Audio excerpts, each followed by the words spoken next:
আজকে আপনাদের সামনে আমি স্বাধীনতা ও সার্বভৌমত্ব নিয়ে দু একটি কথার অবতারণা করব।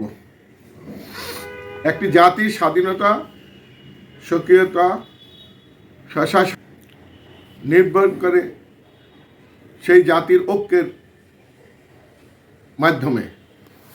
জাতি ঐক্যবদ্ধ হয় তাদের কৃষ্টি ও সংস্কৃতি, ভাষা, ধর্ম এবং সামাজিক আচার অনুষ্ঠানের মাধ্যমে।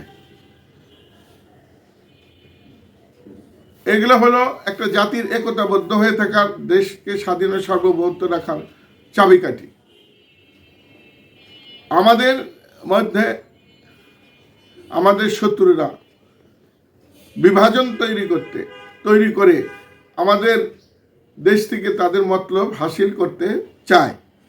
আমাদের দেশের বিজ্ঞজন, শিক্ষিতজন, বুদ্ধিজীবী মহল এবং সংস্কৃতিমানা সবাইকে বুঝতে হবে যে আমরা এই দেশকে স্বাধীন রাখতে চাই। স্বাধীনতা একটি কাঙ্ক্ষিত জিনিস, সার্বভৌমত্ব একটি গর্বের জিনিস। এটাকে রক্ষা করার জন্য এটার পিছনে প্রত্যেকেরই পরিশ্রম দিতে হবে, মেধা দিতে হবে, তার সময় দিতে হবে। এই স্বাধীনতা সার্বভৌমত্ব রক্ষা না হইলে জাতি হিসাবে আমরা পৃথিবীতে টিকে থাকতে পারবো না। ভারতের কাছ থেকে আমরা স্বাধীনতা লাভ করেছিলাম, তখন আমাদের মুসলমানিত্বর স্বাতন্ত্রতা ছিল বলেই। মুসলমানিত্ব আমাদের মধ্যে ছিল, আমাদের ধর্ম, আমাদের মুসলমান হিসাবে আমাদের ধর্ম, কৃষ্টি, কালচার, তাহজিদ, তামুদ্দন ইত্যাদি ছিল আমাদের আরাধ্য বিষয়। সেগুলোর থেকে আমরা বিমুখ হয়ে থাকতে পারি না। এই জন্যে সারা ভারতের অধিকাংশ জনগোষ্ঠী, প্রায় 75% অমুসলমান, হিন্দু হওয়ার পরেও আমরা স্বতন্ত্র স্বকীয়ত বৈশিষ্ট্য নিয়ে একটি জাতিরাষ্ট্র গঠন করেছিলাম। সেই 1947 সালে এই রাষ্ট্র গঠিত হয়েছিল। সেই রাষ্ট্রের মাধ্যমেই আমরা বাংলাদেশ প্রাপ্ত হয়েছি। কাজেই এখানে মূল জিনিসটা হলো যে মুসলমান হিসাবে আমরা টিকে থাকব, আমাদের ধর্ম নিয়ে, আমাদের কৃষ্টি কালচার নিয়ে, আমাদের বৈশিষ্ট্যতা নিয়ে, আচার অনুষ্ঠান নিয়ে আমরা এখানে টিকে থাকব।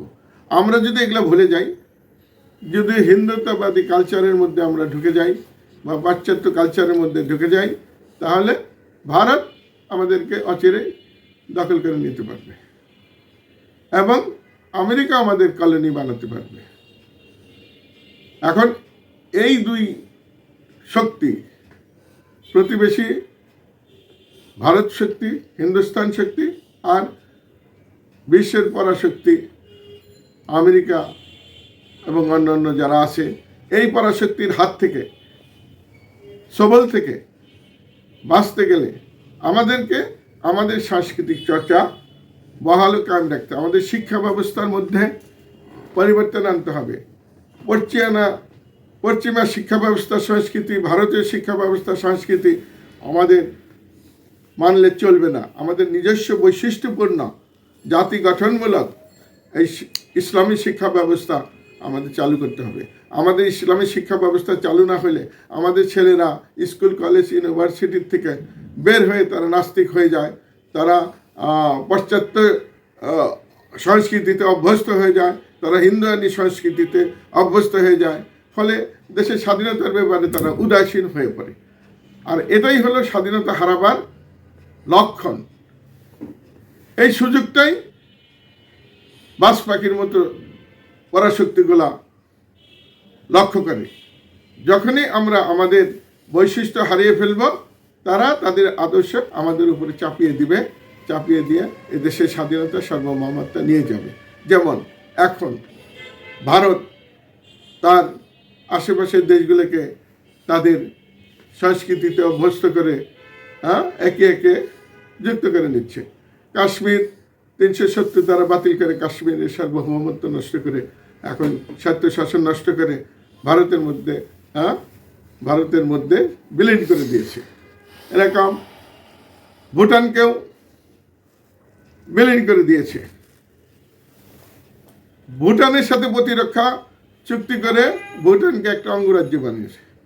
সিকিমকে অনেক আগেই নিয়েছে। হায়দ্রাবাদকে নিয়েছে তারা। হায়দ্রাবাদ একটা সাধারণ মুসলিম রাষ্ট্র ছিল, কিন্তু সেটা তারা দখল করে নিয়েছে। এইভাবে আমরাও যদি উদাসীন থাকি, আমাদের শিক্ষা ব্যবস্থার মধ্যে আমাদের যদি ইসলামত্ব মুসলমানত্ব না ঢুকাই, আমাদের ছেলে মেয়েদের এই শিক্ষিত না করি, স্বতন্ত্র বৈশিষ্ট্যের ব্যাপারে আমরা শিক্ষা না দেই, তাহলে তারা বৃহত্তর ভারতের মধ্যে বিলীন হয়ে যাবে এবং তাদেরকে শাসন করা ভারতের জন্য খুব সহজ হয়ে যাবে। কাজেই আমরা বলবো, শুধু ভারত না, বিশ্বব্যাপী যে আগ্রাসন চলছে এখন, আমেরিকান আগ্রাসন, আমেরিকা এখন কলোনাইজেশনের দিকে যাচ্ছে। গতকালই সে ভেনেজুয়েলাকে দখল করে নিয়েছে এবং তার প্রেসিডেন্ট পত্নীকে আমেরিকা উঠাইয়া তার দেশে নিয়ে গেছে। বিচার করবে একটা সার্বভৌম দেশের মধ্যে একটা বড় শক্তি কিভাবে ঢুকে, জাতিসংঘের আইন আছে, সব আইন লঙ্ঘন করে তারা তাদের ইচ্ছা মতো কাজ করতেছে। তো এইরকম যদি সব দেশেই আমেরিকা চালায়, তো আমেরিকার যে সৈন্যবাহিনী আছে, আমেরিকার যে অস্ত্রশস্ত্র আছে, পরমাণু অস্ত্র আছে, এগুলা দিয়ে সে পৃথিবীর সবগুলো দেশকেই দখল করতে পারে। হয়তো চীন, রাশিয়া এদেরকে দখল করতে পারবে না, কিন্তু আর সব ছোটোখাটো রাষ্ট্রগুলোকে তারা দখল করতে পারবে।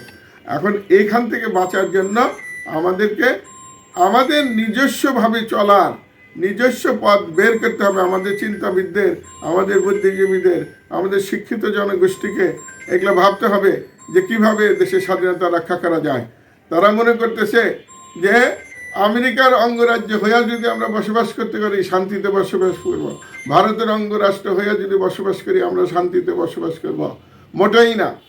অন্যের অধীন থাকলে কোনোদিন শান্তিতে বসবাস করা যায় না।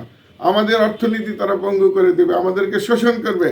মনে আছে 1757 সালে ব্রিটিশ সাম্রাজ্য যখন আমাদেরকে দখল করল, তারপরে আমাদের মধ্যে 2 বার মহাদুর্ভিক্ষের সৃষ্টি হলো।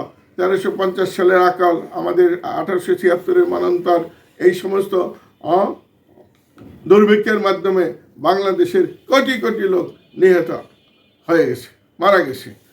আমাদের অর্থনীতি পঙ্গু হয়ে গেছে। পৃথিবীতে ভারত আওরঙ্গজেবের হাত থেকে, মোগল সম্রাটের হাত থেকে আমাদের দেশকে যখন ব্রিটিশরা নিল, তখন পৃথিবীর মধ্যে অন্যতম প্রধান অর্থনৈতিক শক্তি ছিল এই ভারতবর্ষ।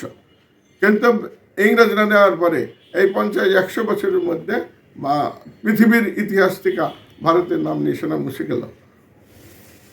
তারা একটা পরাজিত, একটা অশিক্ষিত, একটা মূর্খ এবং একটা তাবেদার জাতিতে পরিণত হলো, চাটুকার জাতিতে পরিণত হলো। তাদের স্বাধীন সত্তাগুলো রইল না। ঠিক অনুরূপভাবে শুধু ভারতই সবল দেবে না, আমেরিকাও সবল দিতে পারে, অন্যান্য পরাশক্তিও সবল দিতে পারে। সেখান থেকে আমাদের কিভাবে বাঁচতে হবে সেটা আমাদের শিখতে হবে। আমাদের স্বতন্ত্রভাবে চলতে হবে। এখন যদি ইসলামকে আমরা ছেড়ে দেই, তাহলে আমাদের স্বাধীনতাকে ছেড়ে দেওয়া হবে। কাজে ইসলামকে আমাদের জোর করে ধরতে হবে। সংবিধানের মধ্যে ইসলাম রাখতে হবে, শিক্ষা ব্যবস্থায় ইসলাম রাখতে হবে, বিচার ব্যবস্থায় ইসলাম রাখতে হবে। এইভাবে আল্লাহর সাহায্যে আমরা ইনশাআল্লাহ খেলাফতি শাসনের মাধ্যমে পৃথিবীতে আমরা স্বাধীনভাবে বসবাস করতে পারবো। নচেৎ আমাদের স্বাধীনতা বিলীন হয়ে যাবে। ওয়া আখিরু দাওয়ানা আলহামদুলিল্লাহি রাব্বিল আলামিন।